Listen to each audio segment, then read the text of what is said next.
The Jersey Swap podcast is sponsored by Apollo Home. Folks, the FC are on a hot streak, but that doesn't mean you need to warm your house up. As the spring temperatures rise, keep your house cool with a $29 HVAC cooling tune-up from Apollo Home.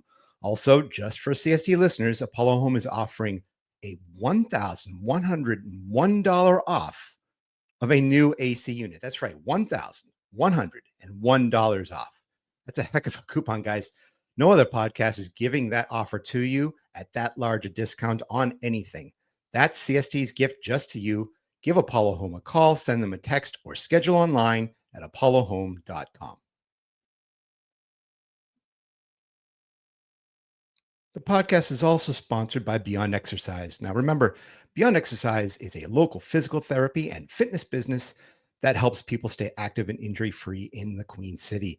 In fact, they help some of our local MLS, MLS Next, and FCC Academy players with their health and performance needs. Check out their suite of services at gobeyondexercise.com.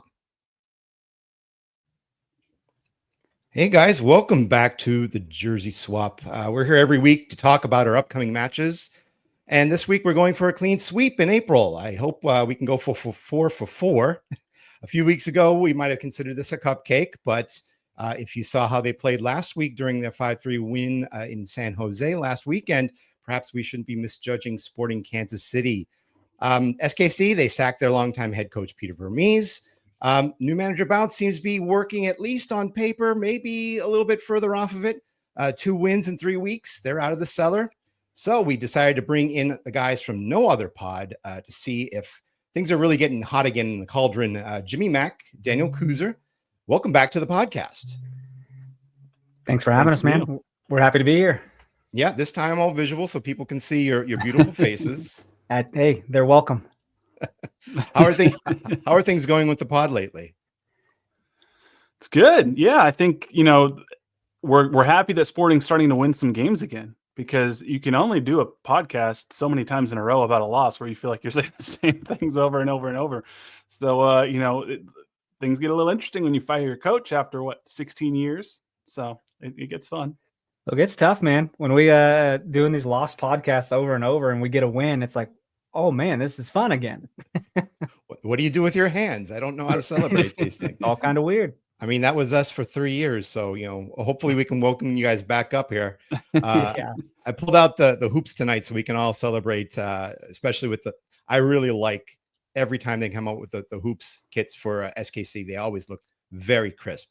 So yeah. I thought I'd bring out the hoops to celebrate with you guys. But yeah, let's go right into it. I mean, you mentioned that, the elephant in the room. I tend to start out the shows with these things. Peter Vermes is gone after 16 years. And further back, if you consider that he's one of the names that was with the team. So you guys have a ton of history. 2 cups, 4 US Open cups, I should say, 2 MLS cups. Maybe we can start out by educating the common fan here. What kind of soccer do you guys remember SKC succeeding with, even when they were the Wiz? Yeah, Sporting Kansas City, under Peter Vermes at least, has been I would call it like a blue collar, just work really hard, Moneyball almost type approach to roster building, where they're going to find the discarded player, the guy in the re-entry draft, the veteran. They're going to dig through the draft, find a guy there, and then outwork everybody. Was basically Peter Vermes' philosophy. The sporting fit moniker that sort of became a thing since Peter Vermes took over as manager, and it worked for quite a long time, because Peter Vermes was able to help the team find the diamonds in the rough and bring them over to Sporting Kansas City and get a little extra juice out of them that a lot of other teams couldn't do. And that worked, in the early 2010s after he took over, obviously all their way to an MLS Cup victory in 2013. And it continued to work for the most part into 2015, 16, 17. And then new teams come into the league and new pocketbooks come into the league, and suddenly teams are spending a lot more money than Sporting has spent in the history of their existence combined. And, the old find a cast off and polish them up and turn them into something new just didn't really work anymore. So that's sort of the rise and fall of Sporting Kansas City under the Peter Vermes era, I guess. So, I mean, maybe I can address this to you, Daniel. I mean, really, was it just merely the fact that the SKC front office just could not find money in the cushions? I mean, was there also something within Vermes' style of coaching that sort of led to his downfall? I think they had the money. They just kind of weren't willing to spend it when asked. Peter wasn't going to come out right and say like, "No, I'm asking for money and they're not giving it to me." He's not going to say that. But that's I kind of get the feeling that's kind of a big part of it. But as Jimmy said too, more teams started coming into the league, getting better, getting pricier, and we kind of got left behind. I mean, we're one of the very few OGs from this league getting started in '96, and now it's like for the first time it feels like a rebuilding year, and feels like Peter Vermes not being with Sporting KC feels illegal. Like it feels like it's not real. It's like, what do we do now? So it's been a weird adjustment. I mean, this year, I think if you're a longtime coach, this year feels weird. We saw Jim Curtin shown the door in the offseason for Philadelphia. So we saw a lot of new coaches coming in and old coaches sort of being shown the door. Granted, one of those new coaches that comes in is Bruce Arena, who you guys faced last week. But I mean, were there calls in the offseason to take the keys away from Vermes? Dude, there's been calls for a couple years now. I mean, the Cauldron has gotten on top of their chants, Vermes out and all that. It's it's been a little contentious to say the least. Yeah, for sure. I mean, I'm going to be honest. There have been people have questioned Vermes in some capacity, if we're being honest, going back to when he traded away Dom Dwyer kind of out of the blue to Orlando City back in the day. That happened, Right. and a lot of people are like, why are you trading away your club record goal scorer? And, obviously he had nearly 10 years after that, but it took so long to find a striker until they signed Alan Pulido in 2020 or 2019. And then look, that didn't go anywhere.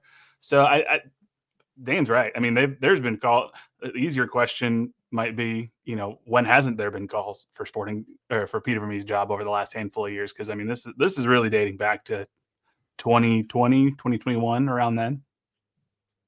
Well, interesting enough. I mean, the interim coach, if I've dove a little bit into the past of SKC, and the first MLS Cup, I saw Peter Vermes' name in the roster as one of the players, and sitting next to him, you'll have to help me with the last name, Kerry Zavagnin, playing right next to him. And in fact, I think he was also there later on when they won their first US Open Cup as well. Mm-hmm. He is now the interim coach. Do you expect the coaching style to change with this interim coaching spot? Initially, I think we were a little skeptical. It's like, okay, isn't this just a fresh coat of paint on rust? You know what I mean? It's still rust, but it's like we've seen it in the last couple of games. It has been a little different, right, Jimmy? Yeah, absolutely. I think if anything, it hasn't been so much something that Kerry Zavagnin has implemented in terms of a new wrinkle tactically, so much as it seems like he almost took some of the guardrails off, at least in the offense. And you've seen beautiful connections from run of play. You've seen wonderful goals. You've seen fun attacking soccer that has been really quite a big change from early on. So I think just taking away some of the rigidity of Peter Vermes' system has been great. Now, defensively, Sporting KC can't stop a set piece. So that sometimes you need to score 5 goals if you want to win a game. Yeah, I mean, I've looked at the numbers a little bit, and I do want to bring up last week's game. I mean, it was surprising and beautiful to see, but at the same time, you saw one of the wheels come off, and you're like, they're not going to blow a 4-2 lead at this point in the game. No, don't tempt us. That's something that we can definitely bring up as we get closer talking about Saturday's matchup. But let's also cover how this roster was put together. Granted, this was from the magic wand of Peter Vermes, so who knows how good it's going to look going on. But some big names you brought up in the rundown between before we recorded. Manu Garcia, brand new midfielder, number 10. He's been transferred from the Greek leagues. Dejan Joveljic, cash for player trade from LA Galaxy. Probably one of the reasons that the Galaxy is where they are at this moment. the two big names, but can you also, educate us a little bit on some of the other tweaks that have been made to this roster? Man, you got a hell of a player on the right wing in Shapi Suleimanov. I mean, the way he sees the field, I mean, I find myself watching him even off the ball. He plays very good, smart attacking soccer, it feels like. Yeah, couldn't agree more. Shapi Suleimanov, the most interesting thing about him is he was sort of the last second addition to the deal that completed the Manu Garcia designated player deal. They both came from the same team in the Greek Super League in the same transaction. It was a single $5 million fee for both of these players. We knew there were links to Manu Garcia in the Greek Super League, and so Mike Burns went over there to seal that deal. And while he's over there, I guess he's looking around and he's shopping, and he sees Shapi Suleimanov because I think I'll take one of those too. And so now we got him, and he's taken over on the right wing. And you can watch the way he and Manu Garcia play together, the interchange. You can tell there's a lot of chemistry there from their time together. And the dude just works his butt off. I mean, he's just a little steam engine out there constantly going, no matter how long he's out on the field. Now, sorry. Sure. I think it needs to be mentioned that Tim Melia is not with us this year. I mean, we got John Polskamp back here. Now, he's been in the system for a long time. And everyone's thinking like, man, we're going to miss a veteran. We got this guy coming in and taking the keys.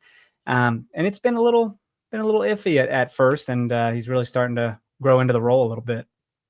Yeah. You mentioned, Tim Melia. I believe he announced his retirement. Is that That's true? correct. Yeah. Okay. Just recently. So we're not going to see him in TST lineups or playing for the Des Moines Menace or anything like that. Never say never. Yeah. Yeah. But some of the other names obviously Johnny Russell, one of the biggest names really to come and go within SKC, Remy Walter, Andrew Fontes, one of the big defensive pieces back there. And then you talked about the transfer of Alan Polito, who was just, I think a year or two ago was comeback player of the year. Are we expecting these to be names that could return in some form? I mean, I don't think a lot of these players have returned to a team. There's rumors as we record that are floating around Johnny Russell and Real Salt Lake. So, obviously Real Salt Lake, an hour before we recorded this, traded for William Agata, the center forward from Sporting Kansas City. And there are rumors that, Johnny Russell may be linked to RSL as well. But Andreu Fontes, he's announced his retirement from professional soccer. Tim Melia has retired from professional soccer. Remy Voltaire, he'll find somewhere. I don't know if it'll be in MLS, but he'll keep playing. I wouldn't be surprised if he ends up back in France somewhere. I think his family liked the homeland over there in France. And you are breaking some news. Willie Agata sent over to RSL.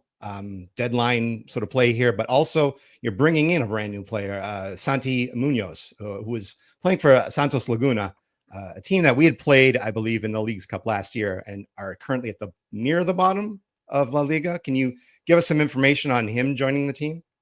I know that he's 22 years old, but he's just too old to be a U22 player because he turns 23 this year. So he is going to be a full player on the roster, but my understanding is he has dual citizenship, so he does not take up an international roster spot. So he's a player who's coming in on loan.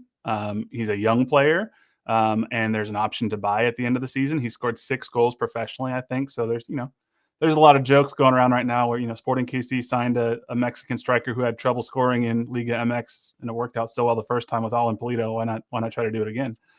But we'll see. Getting a little tired of being the butt of the jokes around here. It's not fun in Kansas City right now. Well, welcome to the club. I mean, we were told that the 3 wooden spoons would go great for mixing our chili here, and yeah. Is that what went wrong with Thomas Muller? He didn't like Cincinnati chili, and he was like, "What is this?" And he was like, "I'm going back to Germany." I mean, but it's also a very Germanic city. I mean, we have the biggest Oktoberfest in North America. Why wouldn't he want to come here for at least 6 months? But I think he probably has more to offer within Europe than in the United States. We'll see if anything comes of that. If anybody wants him in MLS, we're dangling that carrot. Pay us some money and we'll give you the rights to his name. We've recently come into some GAM. How's that sound? Yeah. Some German allocation money. There Exactly. you go. Let's talk a little bit about how this team looked last week. I mean, I did not have on my bingo card Daniel Saloui scoring 2 goals, getting an assist and a hockey assist against this retooled San Jose squad. What did you see in that game that really, opened your eyes and sort of gave you a little bit of hope for the playoffs this year? I mean, hope for the playoffs. Let's calm down. pump the brakes. I mean, maybe that's everybody's cool and all. Everybody's got hope for the playoffs at this point. That's true. I mean, it's not even May yet, right? But it's like we're trying to find an identity. So scoring 5 goals was just like, what is happening now? When you're facing San Jose, who has scored like a bunch of goals thus far in MLS. And so there was a clip that came out today. They did a little behind the scenes video, and Kerry Zavagnin was telling the team in the locker room, we need to go out and score.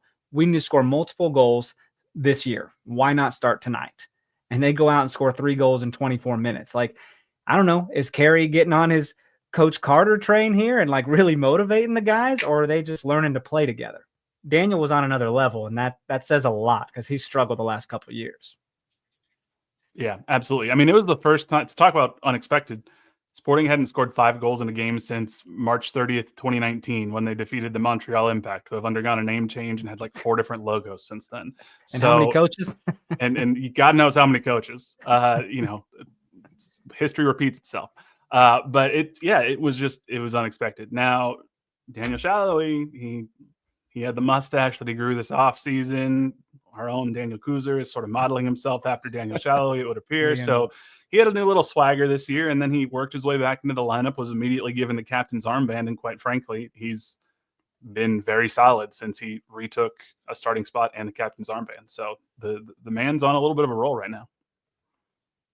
I mean, also you're starting to see the pieces come together too. Jovic with a goal, I believe, last week as well. Mm-hmm. The defense still was a little leaky, and that's something to sort of address. 19 goals given up this season, which is I think tied with DC United for the league worst. Is there any hope for this defense? Who do you really want to see sort of picking up the slack on defense? Real quick, I think you said Jovic had a goal last week. He did not. And that's what makes it so much more impressive, is that he did not score.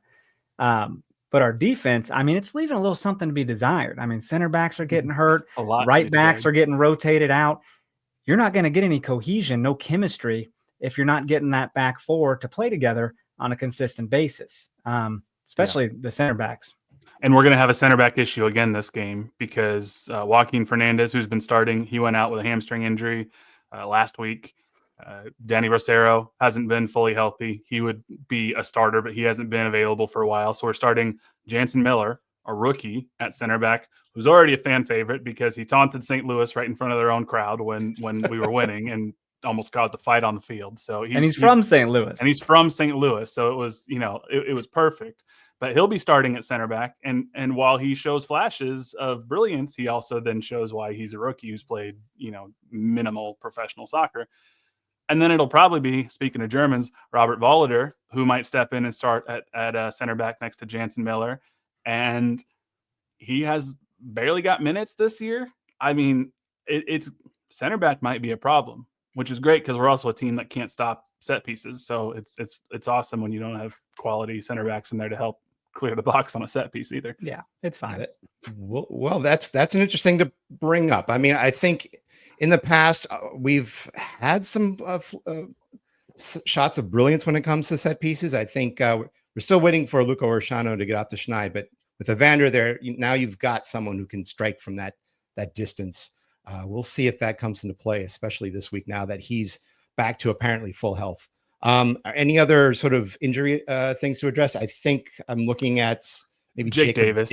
Yeah, he's not a household name in MLS yet, but he's a household name in Kansas City. I mean, he won the team MVP last year for a reason, and he's a future captain of this team if he sticks around and isn't sold to a better league soon. But he's a midfielder. And he's a very, very good quality midfielder. He had been playing some right back due to injuries, but when he's in the midfield, it's a different team, honestly, the way he connects the back line and the front line. But he'll all reporting seems to indicate he'll be out again this weekend. He's been doing some running and training, but doesn't seem like he's going to be back. So it's a bummer.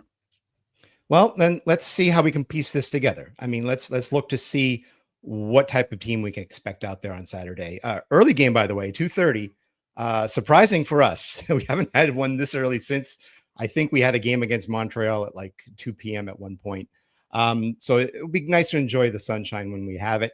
How do you see SKC pulling together and gaining points on the road here? I mean, yeah, they won 5-3 on the road last week. Can they pull it off again? And if so, who needs to pick up the pace?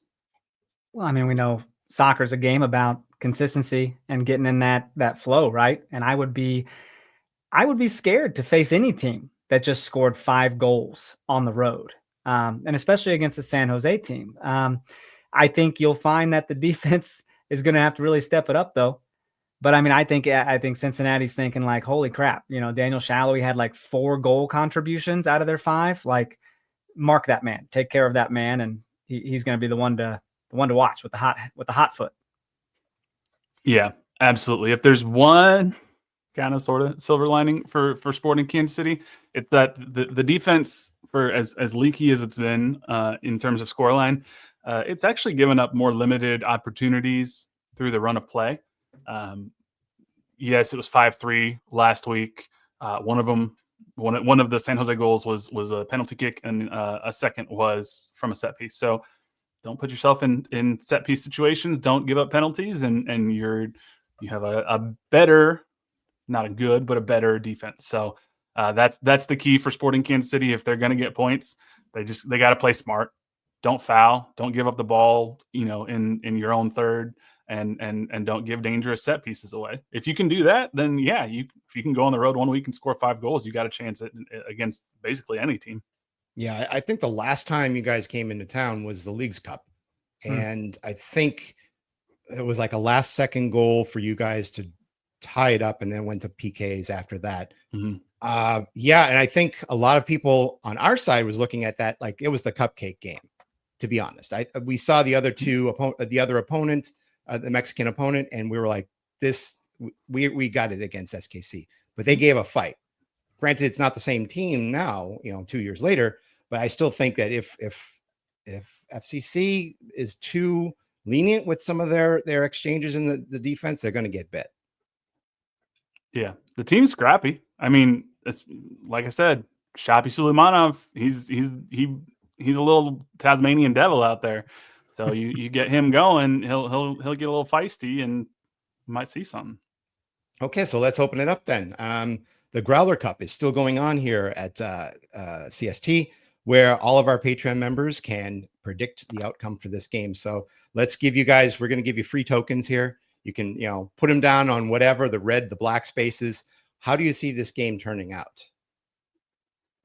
Man, if I have to give my honest prediction, it's house money. It's house money. I'm giving it to you guys. I'm going to be honest. As much as I'd love to come in here and be like, we just scored 5 goals, we're going to beat you in your own place. I'd be out of my mind if I said I thought Sporting Kansas City is going to reasonably win this game. I think, Evander scares me. Our midfield is good in the attack, not great in the defense. So no, I've been real good at becoming a pessimist as a Sporting KC fan. So it's just expect the worst, and maybe you get surprised. So I don't see us getting points on the road here. Is it just as simple as targeting Evander, or do you feel that you need to? Is there a different name out of FCC that you feel could burn SKC? I mean, Evander's the one who I think that scares me the most for sure. But I mean, even Kevin Danke, he's a new acquisition for FC Cincinnati. There's not a ton of film on him in terms of MLS play, and we got 2 probably young center backs that are going to be back there on a leaky defense. So if Evander's drawn people off, and Danke is there, I know Danke's got 4 goals. I'm assuming I should have looked. I'm assuming he's healthy and available against SKC. I mean, that's a guy who I wouldn't be surprised to see on the score sheet a time or two if FC Cincinnati's putting up goals. Oh, all right. Well, that's a good enough name for us. I'm going to predict probably a 2-1 FCC win, just because I still think this is a team that plays down to the level of their opponents, whether it's the road or home. We've given up some silly goals against teams that we could have beaten. We've kept teams too long in the games and had to struggle to find the later goals. So I'm not going to say it's any more than a 1-goal cushion at any point. Yeah. Works for us. If you want to play to our level, I mean, just do some silly passes in your backfield. It's so crazy to me. Like every once in a while, it hits me the state of sport in Kansas City, and like I'm totally deserved, but like going on to other teams' podcasts and like, well, yeah, our team tends to play down to the level of their opponent, so they're probably going to play pretty bad this game. It's just like, man, how far SKC has fallen since our heyday. I don't mean to, no, it's not make you. It sound like that. It's just it's true. It's where we are. I mean, I think teams with a lot of history, I don't want to see them lurking at the bottom. So yeah, I think you're going to find a lot of people here in Cincinnati who have seen the depths of the ocean. Want to, we don't want to wish the wooden spoon on any of our worst enemies, except maybe, of course, Columbus and Nashville. But sure, yeah, right. Cincinnati fans have been nothing but kind to us since y'all joined MLS. So we got no beef with you except for your weird chili spaghetti. Well, I mean, you guys have awesome barbecue. I mean, that's one of the. I think I remember just off on a tangent here. We have one of our friends in Kansas City, and I think the Bengals were playing the Chiefs. We might have beef there. Yeah, in the postseason, and the bet was, I think, if we won, their friend would give us like some sort of. They would ship us beef and pork from barbecue, and I think we were so shocked by that win that we never ate it. Well, you missed some good stuff. I know. I'm hoping that at some point we get to travel and get to visit Blue Hell down there in Kansas City. We've heard nothing but good stories about going on the road to see what the Cauldron's all about there. Yeah, I mean, fun place to be. Very good stadium. What is the best aspect of that stadium? Oh, I mean, at this point, honestly, it's on the smaller side and not old, but it's not the new gym of a stadium that it once was in MLS. But I think honestly, there's not a bad seat in the house. No. I mean, you sit literally anywhere of the 18,467 seats or whatever it is, and you're gonna have a good view. But it used to be the blueprint. I mean, when it opened up, it was like, this is like the place to be. And then everyone else started modeling their thing after it and then making it a little bit better. And now we're just trying to get to all the other MLS stadiums we can get. I will say that, I mean, looking at some of the like the reactions to goals that the national team scored, they always bring it to Kansas City and show the crowd there. It's always a huge crowd for those. So I've got to commend when it comes to club, or when it comes to country support, Kansas City seems to really have no other peers. Yeah. Seems that way. I mean, that probably had a lot to do with the World Cup being a host site there. So yeah, we are jealous. We are very jealous of that. Come on down and eat that barbecue you didn't eat last time. Man. Yeah, maybe that is the trip. Maybe we were thinking, going West Coast, but maybe we don't have to go that far. We'll make a trip to Kansas City. There you go.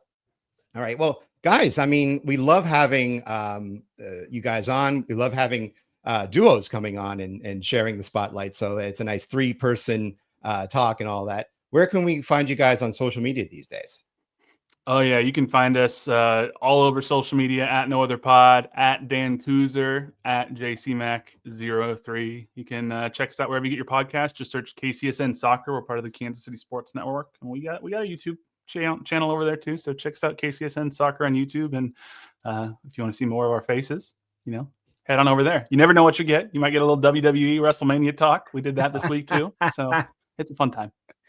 Listen, we're going to have a talk with our producer, though, about featuring people that talk. I know. I mean, he keeps that 3-way grid going on, and I'm like, dude, we were on the Cincinnati podcast, and he featured us, so pick it up. I'm still working on it myself. I'm all thumbs when it comes to operating this equipment, but we're getting it to work. But thanks, guys, for joining us this week, discussing a lot more of SKC and this big matchup on Saturday at TQL Stadium. Hope you guys are all there. If you want to check out more of these podcasts, go to CincinnatiSoccerTalk.com. Support us there as a Patreon.